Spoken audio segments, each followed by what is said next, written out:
today we're discussing land reform, and for those who know little about Ukraine, they would obviously know that Ukraine is the grain basket of Europe. It has an amazing rich land. Ukraine is the world's 5th largest wheat exporter, and its exports globally are growing. But not only wheat, sunflower seeds, eggs, meat, other vegetables, and Ukraine is very much agricultural economy.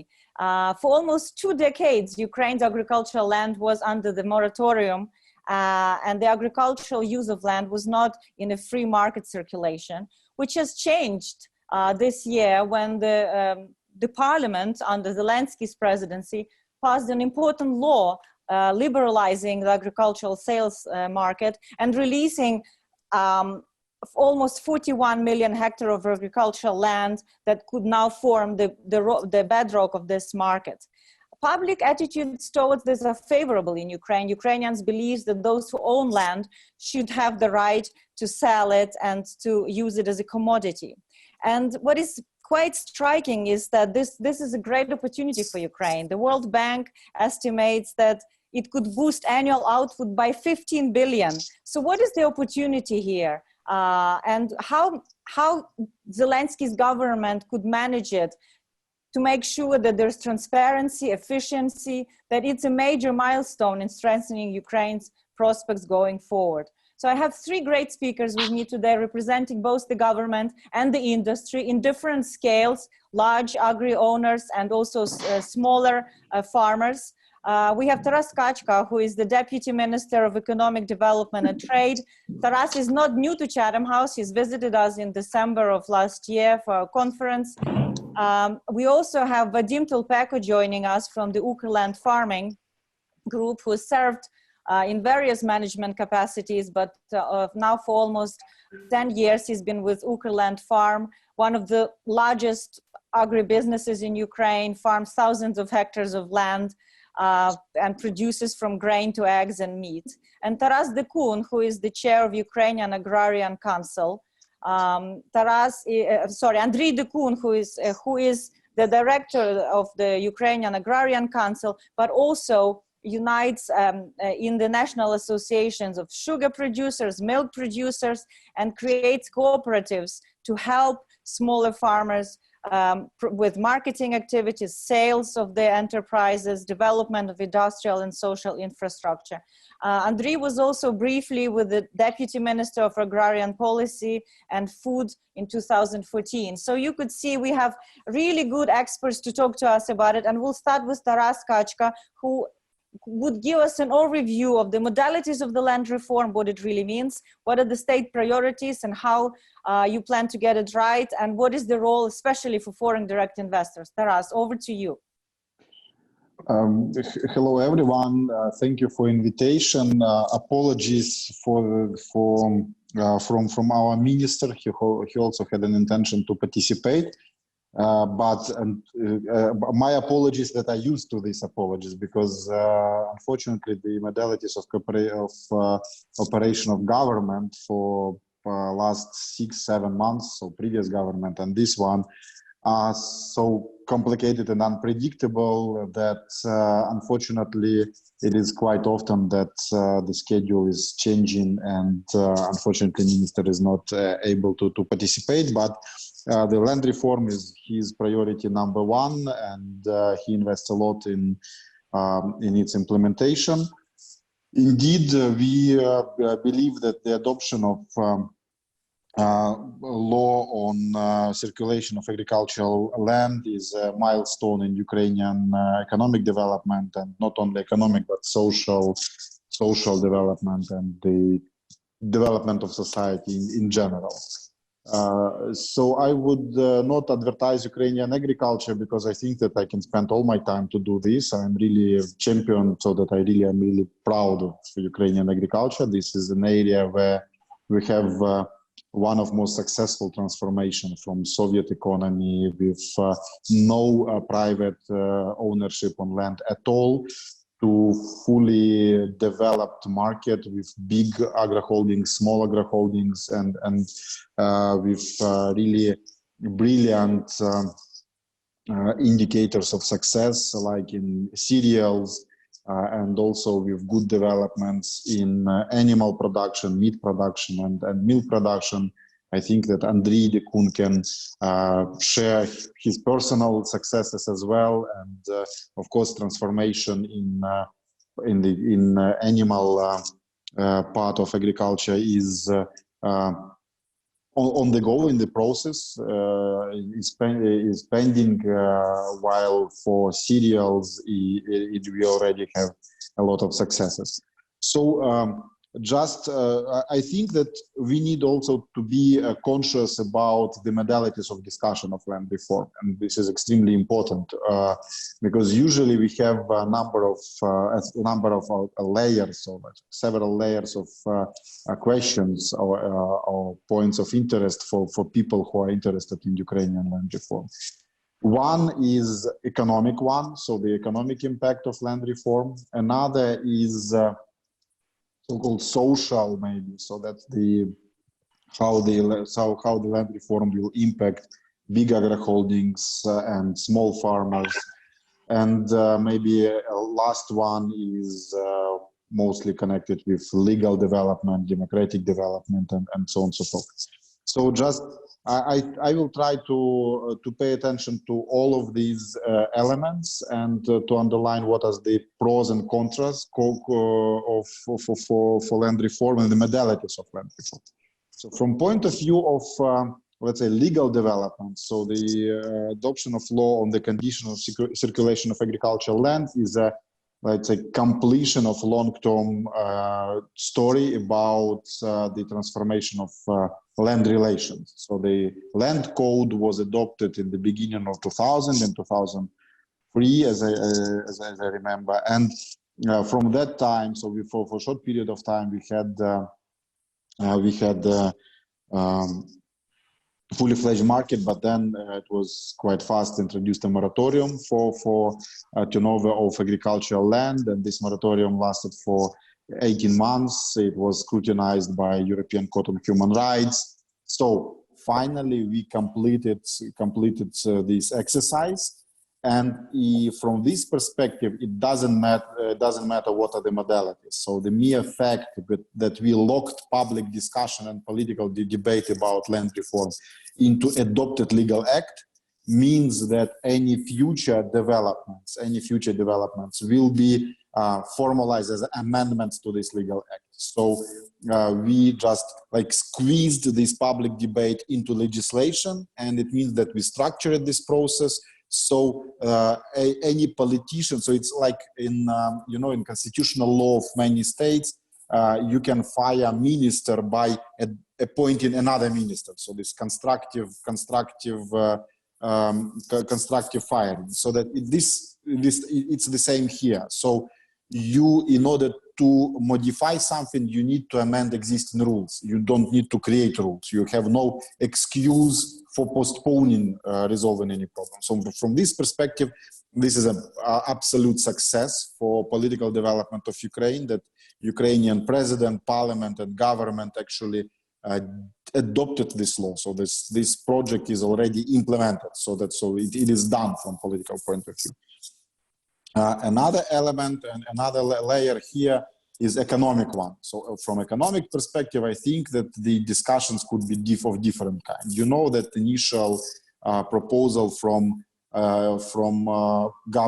previous government was times more liberal than adopted model, with almost no limitation for legal entities, with possibility to concentrate a lot of big areas of land farm in ownership, and with very, let's say, flexible rules for foreigners.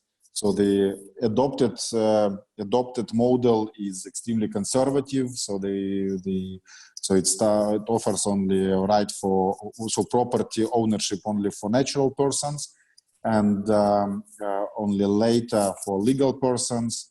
There are strict limitations for foreigners.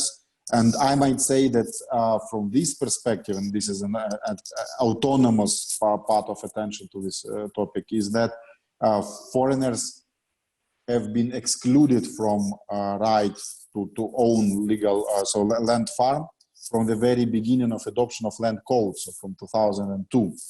So from this perspective, it doesn't mean that we introduce new limitations. It is rather we reconfirmed the existing rules which already existed for many, many years. So I think that it is important to make it clear that it is not a backtracking. It's just maintaining on the same position from this perspective. Of course, World Bank, while heralding the adoption of this law, is quite skeptical about economic impact of this particular model. It will be less. It will have less impact than it was forecasted previously. But in any case, I think that it will be a good, positive impetus for small farmers, especially, and not only for small farmers, but also for the, let's say, those areas of agriculture where value added is highest, like animal farming, milk production, meat production, gardens, fruits and vegetables, and so on and so forth. So it means that the attention to small farmers, so the model which is concentrated on the, let's say, privilege for small farmers to concentrate land and to own land for their purposes, means that this is like a good direction. Of course, I think that this model provides no good news for big agri-holdings, and I think that colleagues from Ukrainian farming will confirm this, that this law is not concentrated or provide any additional benefits for big agri-holdings. But I think that from political perspective, it was also in the air that this, at least at the initial stage, the land market should favor small farmers, not big agri-holdings. But at the same time, I think that there will be a lot of improvements for big agri-holdings as well, because as a consequence of adoption of this law, the government and parliament together need to develop and adopt another 5 or 6 legal acts, which will ensure full transparency and proper efficiency of all registers, cadastre, and all other relations in land market.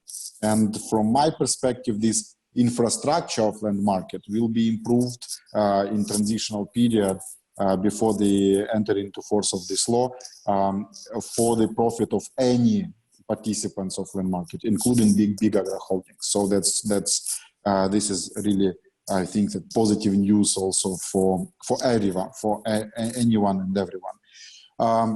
Of course, we have some positive news and bad news. Yesterday, unfortunately, Parliament failed to adopt the law on partial guarantee fund for agricultural loans, and it means that we will have more debates about its modalities and more consultations with Parliament. But otherwise, I think that there is a big and good consensus about this supplementary legislation necessary for ensuring that by the 1st of July 2021 we have good and good infrastructure for land market. And in my opinion, I think that once we will have, the market will start to be operational, it will be clear that there is no panic, that there is no naive behavior of Ukrainian farmers, because Ukrainian farmers are really smart and experienced and they're competitive. And it will be clear for everyone that there is no necessity to be afraid or to delay further liberalization of markets. So that's why I predict that in years after the entry into force of this law, the land market will become more and more liberal and politicians will agree with this. And just maybe to conclude, like a final remark, I think that the adoption of this law also provides two kind of, let's say, impetus or like instructions, for one for government, another for economy.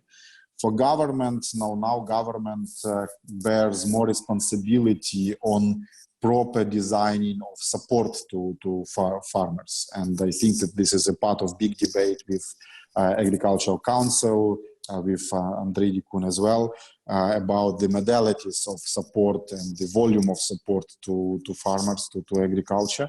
Now we have 4 billion Ukrainian hryvnias, so this is rather modest and not really ambitious volume of support. And I think that this volume of support will need to be increased in forthcoming months in order to ensure that, and not only to increase in absolute figures, but also to improve efficiency of programs for farmers. Another impetus or instruction for economy is that proper function of land market means that there are more possibilities for getting finances from private markets, from banks, from investors, and through different mechanisms of financial, let's say, of collecting finances, into your business. It means that there should be more, let's say, better design financial products from banks, from other financial institutions. But at the same time, due to the fact that using land as a collateral for different credits means that there should be more, let's say, responsibility for both landowners and banks in terms of ensuring against risks, ensuring against any, let's say, negative social developments, especially taking into account that the average plot in ownership of one person is less than 4 hectares. So we have 7 million natural person owning land with average with less than 4 hectares in their ownership. So just to conclude, I think that we are at the very beginning, but we have no possibility to backtrack. And the scenario of development should be positive for every stakeholder in Ukrainian agriculture, directly involved in agriculture, but also in supplying some inputs for agricultural products, or supplying finances, or agriculture equipment. And in my opinion, that Ukrainian agriculture will develop with even more efficiency than during previous years, and that this is really long-term good signal for all type of investors. Of course, there are a lot of criticism, and we are open for this criticism, and I think that it's also a last democratic good lesson learned from this experience, because we managed to discuss, so we managed to have open discussion with a lot of criticism, and we cannot say that we say government satisfied every demand, every critics, but I think that we managed to do it in a very constructive way, and we have an intention to continue to be open and inclusive in terms of public debate. So therefore, any criticism, any suggestions, they always welcomed, and we are going to be inclusive in this debate, because without inclusivity in public debate in agriculture, no success is possible. So thank you. Thank you, Taras, for giving a very good overview about, the wider meaning of this land reform, not just for economy, but for the structure of what Ukraine is, how Ukraine is transforming. Of course, we're discussing all of this on the background of the global economic recession, of the COVID pandemic, and the Ukraine economy will be shrinking, is already shrinking, and our projections. There's always a question about, will Ukraine be able to sustain its own food security, but also contribute to a global food security as a net contributor of this. And then I think it's important that now we'll hear from Vadim, from one of the largest companies in the sector, about how do they see, in a way of what this land reform means for their capacity, what it means for guaranteeing, you know, the contracts and export to the markets that depend on Ukrainian grain, and where do they see the role of technology innovation in growing the productivity of Ukraine, being able to meet the global demand and demand in Ukraine. But then over to you. What I would like to indicate is that indeed we really welcome the opening of the land market as positively a very important milestone in Ukraine's independent history. And we all know how this decision was put off numerous times and how it was forged amid much controversy. So we welcome the adoption of this new legislation as a product of consolidation among various political parties within parliament around the idea of a gradual liberalization. But the law certainly is not enough to ensure the reform's successful implementation. Farmland is to become not just a commodity, it's also to become an investable asset. And the first to invest in Ukrainian farmland won't be any large foreign or domestic corporations, as we know. The first investors will be those Ukrainians who both own and farm their own land.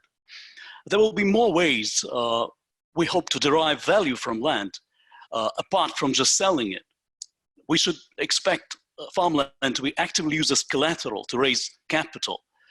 And the possibility to pledge land as collateral would enable farmers to raise the much needed financing to leverage the growth potential of their farms, which is another form of investment in farmland after all.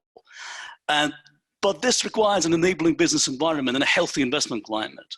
And such an investment environment should not be created for any specific type of investor. It should be equally favorable to all investors, however big or small, whether foreign or domestic, new or existing. A level playing field should be created where the same rules of the game apply to all.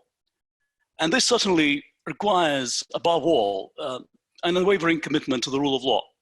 And things like judicial independence and strict adherence of law enforcement authorities to their remits without overstepping any boundaries. And that is certainly what is required. And during this transition period, as the Vice Minister correctly described, there's a lot that needs to be done, including the land cadastre system and other important arrangements that will need to be put in place. But I would like to emphasize that unless strong safeguards are put in place to provide genuine protection to all investors, the growth potential that the Ukrainian land market holds will never be fully harnessed, because no investor, however big or small, foreign or domestic, would consider investing in an asset that could be easily taken away from them by corporate raiders. Unfortunately, this is still a very real risk in Ukraine.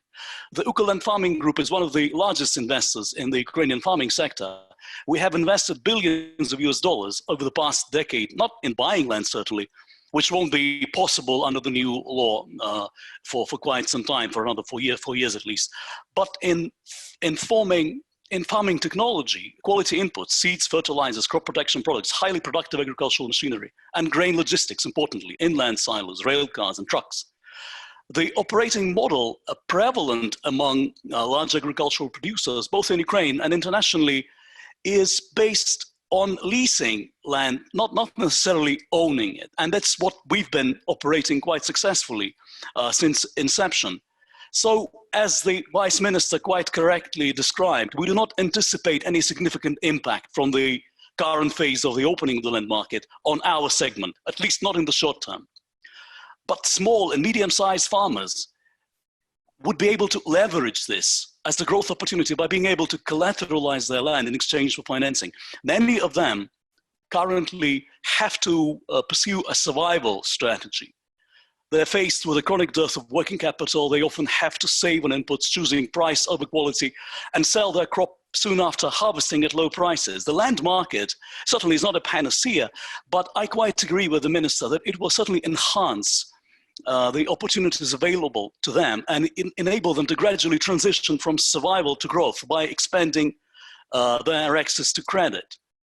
And using borrowed capital certainly gives you leverage, but it also requires that you learn to crunch your numbers, basically.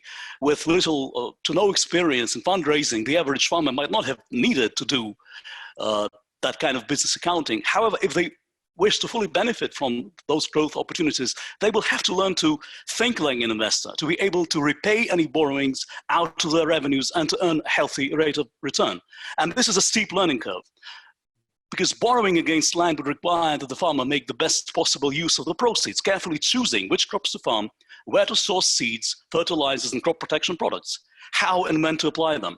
And it's a collective effort. Agricultural financing is a huge industry worldwide that holds a lot of growth potential for the farming sector and the financial sector in this country. And expanding access to credit for farmers would also benefit the government, as increased production would yield more tax revenue. So after all, it's in the public interest to help create an environment in which farmers can borrow and repay their borrowings, and increase the share of revenue that goes to banks and to the government in the form of increased tax collections. While we are not contemplating any land acquisition in the near future, for quite obvious reasons, it's fair to say that we've been heavily investing in Ukrainian farmland for years, but not in buying land, rather in building a vibrant and mutually beneficial land use model based on leasing. The group currently leases land from over 100,000 individual landowners. And by investing in farming efficiency, we've been able to pay our landowners competitive lease rates. And our internal research conducted well before the opening of the land market showed that most of our landlords, landowners, were not considering selling their land as soon as it became tradable. Their motivation is very simple. You can only sell something once, while leasing land gives our landowners a sustainable stream of income that they can rely on. And it is another way, another modality of deriving value from farmland, not just by selling it. There is also a technical difficulty, as we know from our experience, as most landowners, and as the Vice Minister correctly explained, own pretty small land plots, and sometimes those land plots find themselves in the middle of large fields surrounded by other people's land. To sell such land would be a challenge, even if the owner wanted to sell for purely topographical reasons. But the chief motivation to hold will be the broadly expected appreciation of farmland as an asset. And that expectation is shared by many and mostly relies on comparing land prices between Ukraine and other countries. For instance, the European Union, where, if memory serves, land prices range from somewhere around $7,000 per hectare, and maybe in Poland to some 70,000 in places like the Netherlands, for instance. But if we were to consider the value of land as an investable asset, we should be looking at the discounted cash flows that it generated. Land may be a unique commodity, but as an investable asset, it must earn a return. That's what gives it value as an asset. And that's how investors are going to approach valuation, others being equal. How to earn enough to make farmland an investment attraction in Ukraine. Most land we know is dedicated to grain or cereal farming. And we know that in economic theory, the grain market is a classical example of a nearly perfectly competitive market, where the goods are homogeneous and where all sellers are price takers. And this price is an international price, and it's been at record low levels for about a decade now, as we know. So how is it possible to earn an acceptable rate of return by farming land? Well, we know that there is the prevailing EU model where agriculture strongly relies on government support. And there's the Ukrainian model, to which we are certainly more accustomed, that relies on farming efficiency as the sole source of making acceptable earnings. And this is the model that Ukrainian farming has been successfully operating for over a decade now.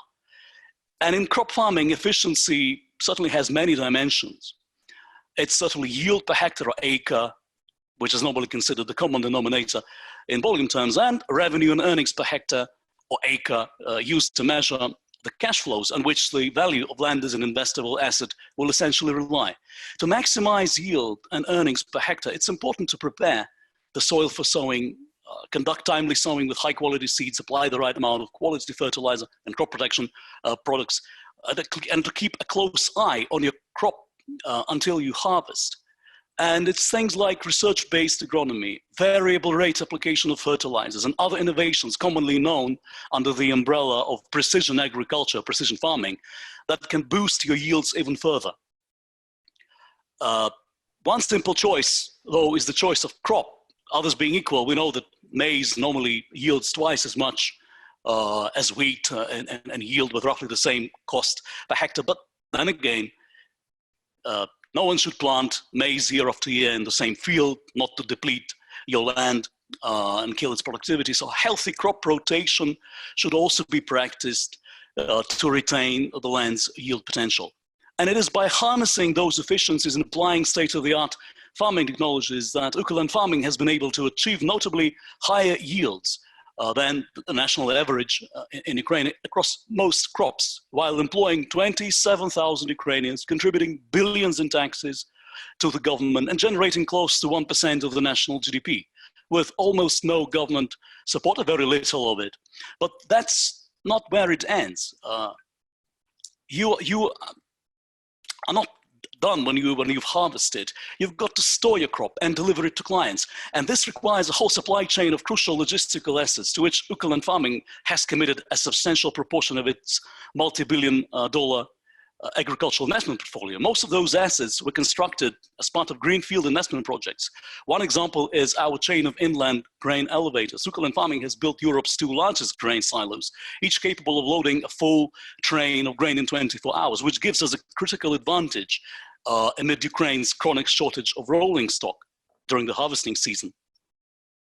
And I could cite more examples of unique technological innovations that the company has designed and implemented over the years to increase operating efficiency and reduce all possible types of waste and losses, inputs, labor, crops.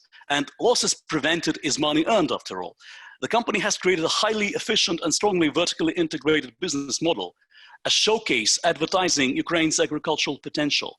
And I would like to state that the availability of such success stories is what could boost the attractiveness of Ukrainian farmland as an investment opportunity in the long run.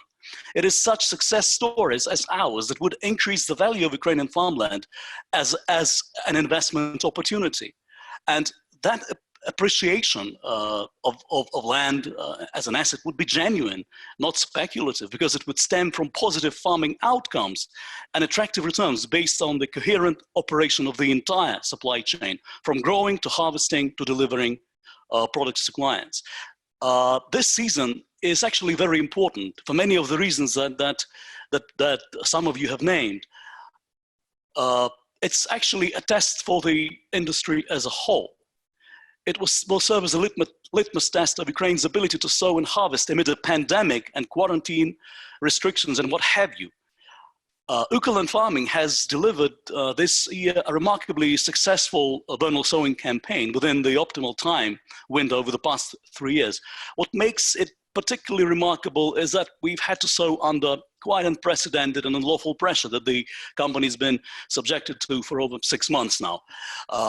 Which brings me back to square one and the point I made at the start of my presentation, that neither the land reform nor the land market will fully harness their growth potential unless strong protection is afforded to all investors' legitimate interests, while stopping any abuse of those interests on the part of, be it law enforcement authorities, other authorities, as well as by strengthening genuine judicial independence, eradicating corporate raiding, and fully embracing the rule of law.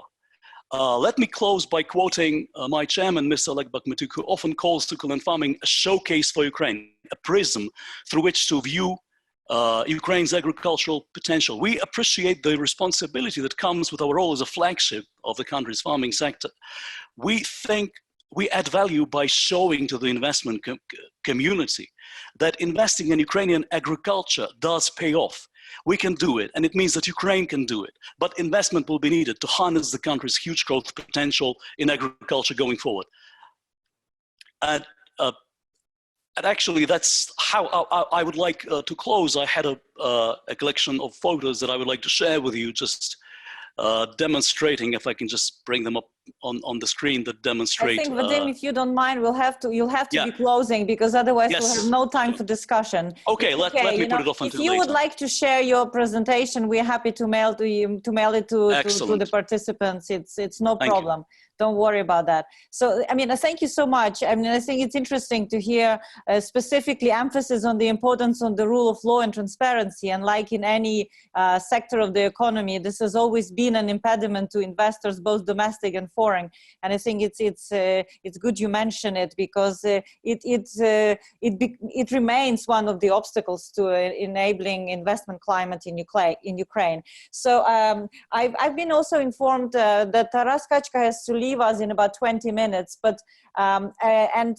Andriy Dekun, if you don't mind, I'll just ask one question to the Vice Minister that is actually coming from, I just received it ahead of the meeting from DFID, that says, given that the significant amount of the land is rented and leased to larger landholders, how will reform assist Ukraine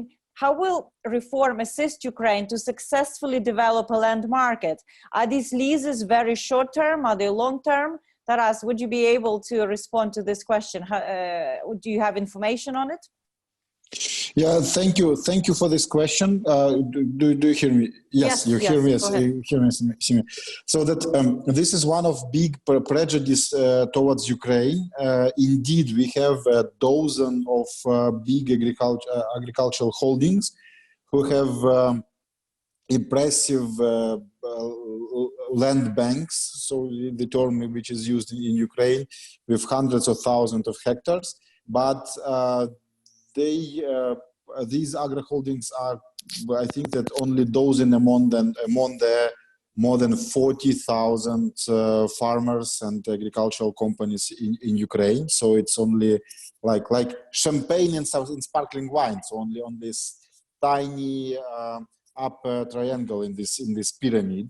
And these agri holdings, they collect big but not essential part of all 37 million hectares of arable land in Ukraine. Therefore, small farmers, they currently have a lot of opportunities in terms of collecting land, but in terms of leasing, and they will have a lot of opportunities to buy land and create small areas which they fully control and can use for proper development of their market. So this is question. I don't want just to convince you, just please believe me. I think that if you have this kind of question, so you can refer to any independent or governmental analysis of figures, and you will see that in reality, big agri holdings are not controlling the, let's say, bigger share of arable land in Ukraine. So that's why we are quite calm about the, let's say, peaceful coexistence of big agri holdings and small farmers. So the agricultural universe in Ukraine is big enough for good developments of any kind of agricultural business. Thank you. Thank you, Taras, for taking this question. Now, I would like to turn to Andriy Dekun, who, is also the director of the first Ukrainian agricultural cooperative, which unites 74 enterprises from 12 regions of Ukraine. So clearly, he will give us a view on the different segments of the agribusiness. Andriy, can you please take the floor now? Yes. Go ahead. Good afternoon, everybody. Thank you very much for invitation for such a good discussion. And I represent an organization which is called Ukrainian Agricultural Council, completely paid by Ukrainian farmers. And today we have more than 800 farmers are members of our organization. And 75 of them are owners of the cooperatives you mentioned before. The average size of these farmers is, they start from 500 hectares to 15,000 hectares. And if you look on Ukraine, just to understand what is happening with our land, so today we have around 39 million hectares of land. This is without Crimea and territories which are occupied in Donetsk and Lugansk region. And we have like three types of agri-farming. Type number one, colleague from Ukrainian farming, is holding. It's called in Ukraine agricultural holding. Big, huge company, 100,000 hectares of land. Unfortunately, not all of them, as Ukrainian farming, are in processing industry. And then we have mid-sized farmers, and we have like, I don't know, 1, 2, 3, 4, 5,000 hectares of land, up to 10,000 hectares of land. And we have, I call them black farmers. Black farmers is like, it's a private person who cultivates some land. They lease land from their neighbors, relatives, other people from the village, but this land is leased unofficially. It's okay, we can see. Yes, it means that even before the land reform, which we like this reform and we support President with this reform, the biggest issue for us is illegal farming. According to Ukrainian tax office, like around 50% of the arable land is taxes are not paid. It means that like up to 20 million hectares of land in Ukraine is cultivated illegally. I really believe that the draft law, which now in the parliament, number 1 of the draft law 3131, will be adopted very soon by the parliament, and this law will enforce everyone to pay taxes. Because if I am a mid-sized farmer and I have also some pigs, some cows, and so on, I'm not competitive for leasing land with a black farmer, because he can pay more rent, but he doesn't pay any taxes. And now we are coming for the taxes. Again, we have these 3 structures, like agri-holdings, mid-sized farmers, and black farmers. So black farmers, they pay 0. Mid-sized farmers, they pay around 150 to 200 euros per hectare, taxes altogether. And holdings, they pay around 100 euros per hectare in taxes. It means, and when you look on employment rate, the highest employment rate in Ukraine is also in mid-sized farmers. So if you look globally, where you can find more or less the same models of agriculture, I think that US would be the best sample for us, because European model is not good for us. Ukraine agricultural sector will never get so many subsidies as guys get in EU. That's why they have so high prices for land, for example. Yes, because they have subsidies per hectare. We don't have them, and we will not have them in future. Let's be realistic. So for us, should be some kind of future for Ukraine, should be with some kind of business model. And according to the World Bank investigation, the optimal land bank for Ukraine to be efficient is starting from 8 to 10,000 hectares of land only. So we should not forget about the interest not only of investors or owners of the land, because land is a unique resource, and it I mean, it's important for the whole country. So we need to find the model which will bring more employment, more taxes per hectare, more GDP, and so on and so on. When you look on these mid-sized farmers, which are really have a lot of them, much more than agri-holdings, but most of these farmers, they don't have elevators. They don't have any logistics. That's one of the questions you asked me to answer: where to invest, where to put foreign investments. So logistics. You heard as a previous speaker, he told that they have their own wagons, they have their own elevators. Probably they also have their own port on the Black Sea elevator. That's where the mid-sized farmers should come in the nearest future in order to survive. That is the first thing. The second thing where money are needed is, of course, irrigation. Climate is changing a lot in Ukraine.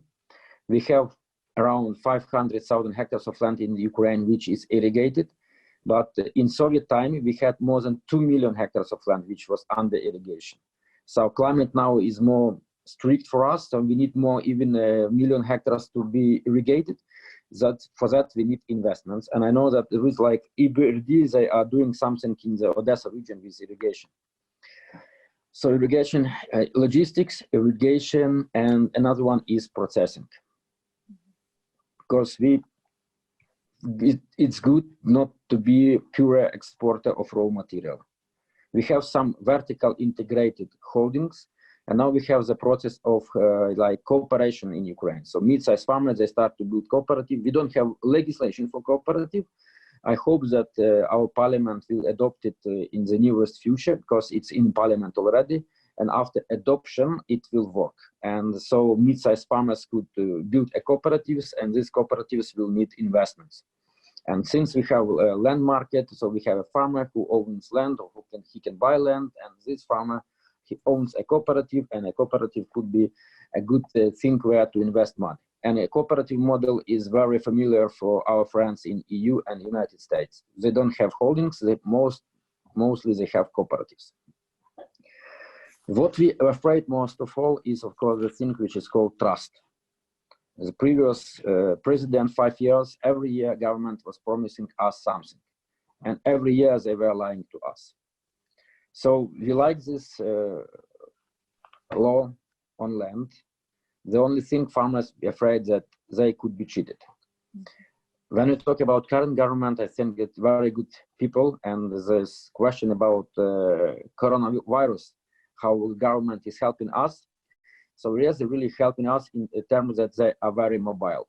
So communication is great. So we have perfect communication with government today, and they support our initiatives in the parliament, we support there, and so on. So it moves very good, and I hope it will continue like that. But it does not depend sometime on the president or on the ministry. It's, you know, it's a political question. We still have a problem with the justice in our courts.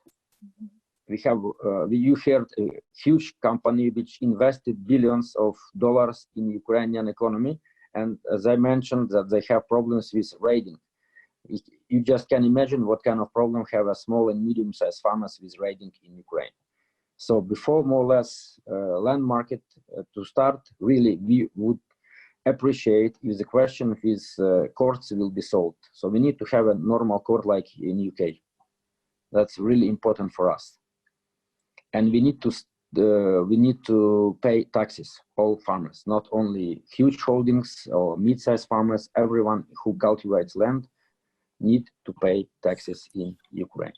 So that's more or less all I wanted to tell you. So to conclude, I would like to say that, you know, this is one of the regular Ukraine Forum virtual now research roundtables that is by invitation only. And we are pleased to see so many people joining also from the corporate sector, from different countries around. We remain very, you know, focused on Ukraine. We hold about 20 of these different meetings a year. Our next one will be on the 1 year of Zelensky's foreign policy. We are planning an event in July, looking more broadly at the change of Ukraine within the last 5 years, because we will be marking the 5th anniversary of Ukraine Forum, and there will be much more. We'll look into the energy, because there's a lot of interesting things going on within the electricity market in Ukraine. And we would like to have a new partnership also with the corporate sector, and I personally would be happy to continue our involvement and having you access to these kinds of expertise and conversations. And meanwhile, I would like to thank our speakers as well for sharing their time, their knowledge.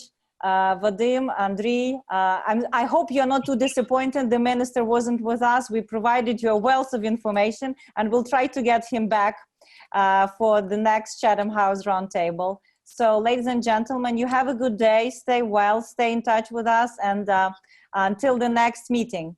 Thank you very much, everybody, for participating.